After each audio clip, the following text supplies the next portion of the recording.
All right, I'm about to go live with another YMCA. I had a little more time, and I'm calling a YMCA in Vermont.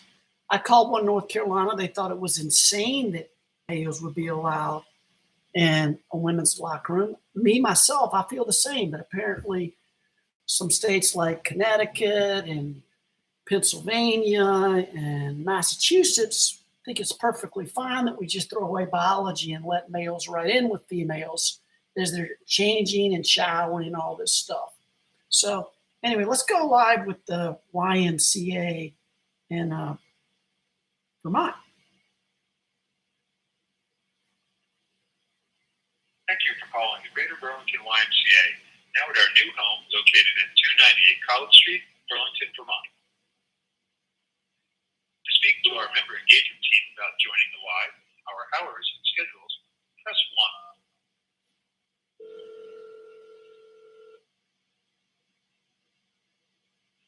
Greater Burlington Y, Matt speaking. Hey Matt, I had a question for you. Try me. Do y'all allow biological males in the women's locker room? I'm not sure what you mean by that question. A male? Do you allow a biological male, somebody who's a male who has XY chromosomes? So we don't manage the locker rooms and who uses them. We have a managed women's locker room, and then we have universal locker rooms. And so those are individual stalls that anyone is welcome to use that have amenities like shower, toilet, and sink. So no, I'm talking about the women's locker room. Do you allow, like transgender women, do you allow them in the women's locker room? Oh, what I'm saying is we don't manage the locker room and who chooses to use which locker room. I assure you that, we don't manage the locker room. So anyone who wants to use the locker room of their gender is welcome to. So you allow every gender in every locker room?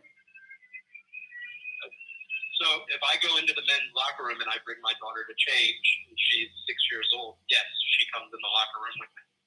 What about a transgender woman who is an adult? Sure. If a transgender woman would like to use the women's locker room, they are welcome to use the locker room. What does it say on the sign on the door?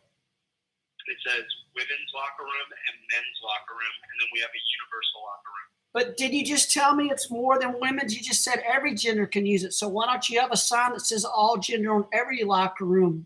If you just said every gender is allowed. So I think I've been clear with the expectation.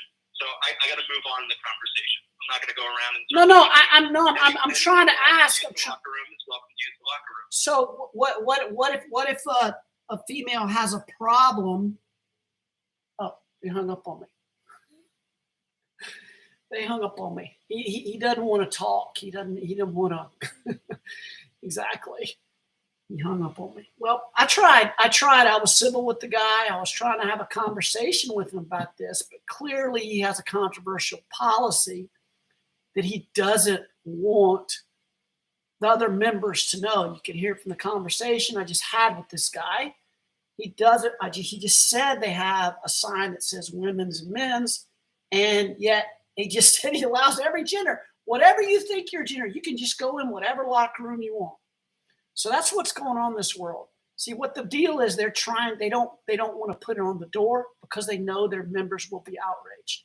Another conversation, since luckily they have one-party consent there, so you can hear directly from them in Burlington, Vermont, that they allow males in the shower room and in the changing areas with females that may be nude or may not be nude, and the other person not be nude. It's good to know women are losing their private spaces all over in this new woke gender ideology. Very clear. Why can't they put a sign up? That's what I'm wondering. If they're so proud of their policy, if they're so proud, gender inclusive, put it right on the door so people can see it. They're not proud of it. They want to hide it. And it's clear that's what's going on. All right, y'all. That's what we know is going on in Vermont.